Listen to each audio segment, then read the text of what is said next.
आर्यन के चारों ओर चेहरों का सागर धुंधला हो जाता है, क्योंकि वह दिल्ली की भीड़ भाड़ वाली सड़क पर चलता है। उसका भाव व्यस्त रात में खोया हुआ और दूर का है। दिल्ली का जीवंत शोर आर्यन को पूरी तरह से अलग थलग महसूस कराता है। मानवता के सागर में बहता हुआ एक सुस्त बड़बड़ाहट में बदल जाता है। विचारों में खोया हुआ आर्यन एक काले दरवाजे की छवि से ग्रस्त है, जो उसके दिमाग में एक भयावह उपस्थिति है। दरवाजे की याद उस पर छाया डालती है, जीवंत शहर के दिल में उसकी बेचैनी की भावना को गहरा करती है।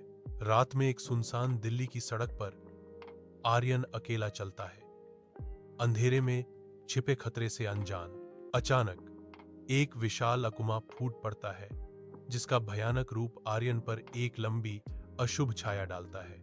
लाल आंखें भयावह रूप से चमकती हैं, नुकीले दांत एक भयानक गुस्से में बाहर निकलते हैं, क्योंकि अकुमा आगे बढ़ता है। आर्यन का चेहरा घबराहट से भर जाता है, क्योंकि वह भागने के लिए मुड़ता है। उसका दिल उसकी छाती में धड़क रहा है, लेकिन अब बहुत देर हो चुकी है।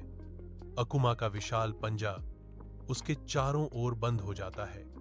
एक भयानक पकड़ उसके भाग्य को सील कर देती है। आर्यन की धुंधली चेतना की गहराई में एक आवाज गूंजती है, क्या तुम अपनी नियति स्वीकार करने के लिए तैयार हो? नई दृढ़ता के साथ आर्यन जवाब देता है। उसकी आवाज अराजकता के बीच स्पष्ट है।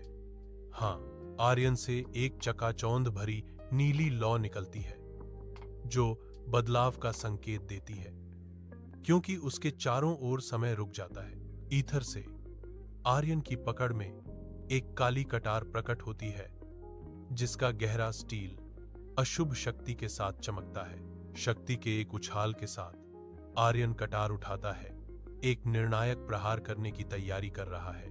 एक चक्काचौंध भरी चमक में आर्यन वार करता है, अकुमा को नष्ट कर देता है। उसके पीछे केवल बिखरी हुई राख छोड़ जाता है।